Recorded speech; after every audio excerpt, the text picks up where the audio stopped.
आर्यजनों, प्रकृति हमारी माँ है। उसने हमें वो सब कुछ दिया है जो एक ममतामयी माँ अपने बच्चे को देना चाहती है। षडरस भोजन के साथ साथ प्रकृति माँ ने हमें स्वास्थ्यवर्धक, शक्तिवर्धक, आयुर्वर्धक औषधियाँ भी प्रदान की है। उसके बच्चे चाहे जिस प्रकार के हों, माँ तो माँ ही होती है, ममतामयी माँ। उसका स्नेहमयी आंचल से भला कौन दूर रहना चाहेगा। प्रकृति माँ ने हमें मधुर फलों का उपहार दिया ही है, साथ ही भोजन में संपूर्ण 6 रस भी हमें प्रदान किए हैं। औद्योगिक मिठास ने हमें बीमार बनाया। चीनी के अत्यधिक प्रयोग ने मधुमेह नामक बीमारी से हमारा परिचय करवाया। पर हमें जानना चाहिए, खोजना चाहिए, शोध करना चाहिए कि आखिर प्रकृति माँ ने हमारे लिए कौन सी प्राकृतिक चीनी उपजाई है जो हमें मधुमेह से दूर तो रखता ही है, साथ ही साथ हमें पूर्ण निरोगी कवच भी प्रदान करता है। जी हाँ, सत्य की पगडंडी आज आपको ऐसी ही प्राकृतिक चीनी से परिचय करवा रहा है जो अपने शून्य कैलोरी के कारण मोटे लोगों के लिए भी वरदान बन सकता है। तो चलें सत्य की पगडंडी पर और जानें इस सत्य को। स्टीविया नाम है इस पौधे का, जिसकी पत्तियां अपने मीठे स्वाद से मधुपत्री कहलाती है। इसे आमतौर पर मीठी तुलसी भी कहा जाता है। इसमें मीठे गुण स्टीवियोल ग्लाइकोसाइड नामक यौगिक की उपस्थिति के कारण होते हैं। इस पौधे का वैज्ञानिक नाम स्टीविया रेबाओडियाना है। यह अस्टेरेसिया या सूरजमुखी परिवार का सदस्य है। इस वृक्ष के मधुपत्र के सेवन से होने वाले स्वास्थ्य लाभ पर प्रथम चर्चा होनी चाहिए। क्योंकि स्टीविया का ग्लाइसेमिक इंडेक्स 0 होता है, इसलिए यह रक्त शर्करा के स्तर को बढ़ाए बिना मिठास प्रदान करता है। इस कारण यह मधुमेह यानी डायबिटीज रोगियों का आदर्श होता है। ग्लाइसेमिक इंडेक्स पर आगे हम चर्चा करते हैं। अभी इसके प्रयोग का दूसरा लाभ भी जान लें। वजन प्रबंधन से जुड़े होने के कारण, क्योंकि इसमें 0 कैलोरी होती है, अतः वजन घटाने एवं कैलोरी नियंत्रण में यह बड़ा ही प्रभावी भूमिका निभाता है। इसका प्रयोग रक्तचाप में नियंत्रण भी करता है। यह सिस्टोलिक और डायस्टोलिक रक्तचाप को सदा कम करता है। चीनी के विपरीत स्टीविया मुंह में बैक्टीरिया को पनपने भी नहीं देता, अतः दांतों में कैविटी और सड़न भी रुकता है। क्योंकि स्टीविया चीनी की तुलना में 200 से 300 गुनी अधिक मीठी होती है, अतः इसका बहुत ही कम मात्रा मिठास के लिए पर्याप्त होता है।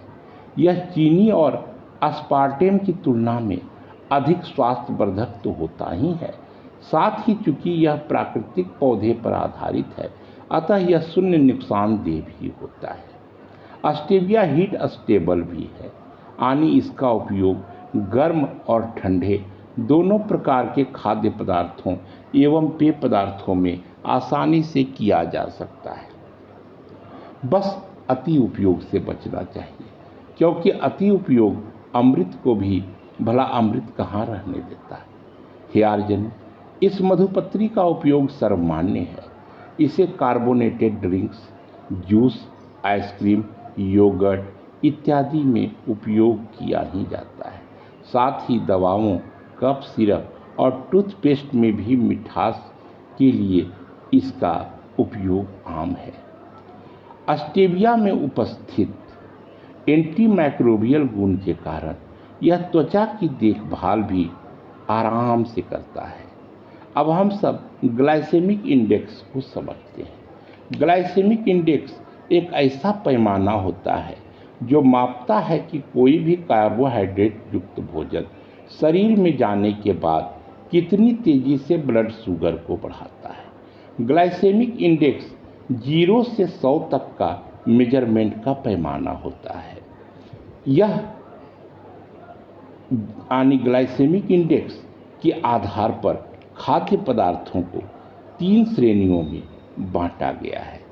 पहला, उच्च ग्लाइसेमिक इंडेक्स वाला खाद्य पदार्थ जिसका ग्लाइसेमिक इंडेक्स 70 तक होता है। यह तुरंत पचता है और ब्लड शुगर को तेजी से बढ़ाता है, जैसे सफ़ेद चावल, मैदा, उबला आलू इत्यादि। दूसरी श्रेणी का खाद्य पदार्थ मध्यम ग्लाइसेमिक इंडेक्स वाला खाद्य पदार्थ कहलाता है। इसका रेंज 56 से 69 तक होता है। यह खाद्य पदार्थ मध्यम गति से ब्लड शुगर को बढ़ाता है, जैसे केला, ब्राउन राइस, ओट्स इत्यादि। तथा तीसरी श्रेणी का खाद्य पदार्थ निम्न ग्लाइसेमिक इंडेक्स का कहलाता है, जिसका रेंज 55 से कम होता है। यह बहुत ही धीरे धीरे पचता है तथा ब्लड शुगर को नियंत्रित रखता है, जैसे हरी सब्जियां, दालें, सेव, स्टेविया इत्यादि।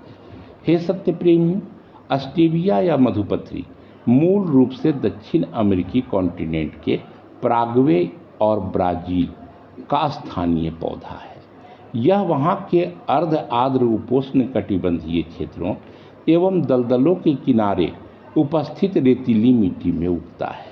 भारत में इसकी सफल व्यावसायिक कृषि पंजाब, हरियाणा, उत्तर प्रदेश, मध्य प्रदेश, कर्नाटक, महाराष्ट्र, छत्तीसगढ़ और आंध्र प्रदेश में की जा रही है। स्टेविया की कृषि के लिए 15 डिग्री से लेकर 35 डिग्री सेल्सियस का तापमान एवं बलुई दोमट मिट्टी की आवश्यकता होती है। हाँ, इसकी खेती में गन्ने की कृषि में लगने वाले पानी की तुलना में 95% कम पानी की आवश्यकता होती है। प्राप्त डेटा के अनुसार 1 किलो चीनी बनाने में लगने वाले गन्ने के उत्पादन में जहाँ 1500 लीटर पानी की आवश्यकता होती है, तो वहीं इतना ही मिठास वाली स्टेविया के उत्पादन के लिए केवल 75 लीटर पानी ही पर्याप्त होता है। मधुपत्री एक 12मासी पौधा है। एक बार पौधा लग जाने के बाद 5 वर्षों तक 3-4 माह के अंतराल पर इसकी पत्तियों की कटाई की जा सकती है। तो फिर एक एक मधुपत्री हम सब भी तो अपने घर के परिसर में अवश्य ही लगा सकते हैं। इससे प्रकृति माँ के प्रति हमारी कृतज्ञता तो होगी ही, साथ ही हमारे घर में उपयोग होने वाले चीनी की मात्रा घटेगी। हुआ ना, आम के आम और गुठलियों के भी दाम। हे आर्जनों, स्टेविया के पत्तियों में टेनिन, कैफिक एसिड और क्वेरसेटिन जैसे शक्तिशाली एंटीऑक्सीडेंट मौजूद होते हैं, जो शरीर में बनने वाले फ्री रेडिकल से लड़ते हुए कैंसर से बचाव को सुनिश्चित करते हैं। मुलायम त्वचा एवं एंटी एजिंग के लिए भी स्टेविया आने मधुपत्री उपयोगी है। इसमें मौजूद एंटी इंफ्लेमेटरी गुण त्वचा को एक्जिमा, मुहासे एवं झुर्रियों से बचाता है। इसका उपयोग भी तो बहुत ही आसान है। इसकी ताज़ी या सूखी हुई पत्तियों को लें, उसे उबालकर चाय, खीर या नींबू पानी में प्रयोग करें।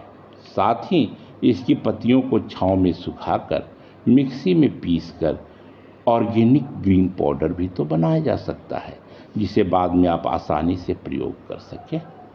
तो आपने देखा प्रकृति माँ की इस प्रदान को। माँ की ममता तो अनुपम होती ही है। हम संतानों को भी तो प्रकृति माँ के प्रति उदार होना ही चाहिए। कम से कम अपने आसपास की हरियाली तो हम सब अवश्य ही ला सकते हैं।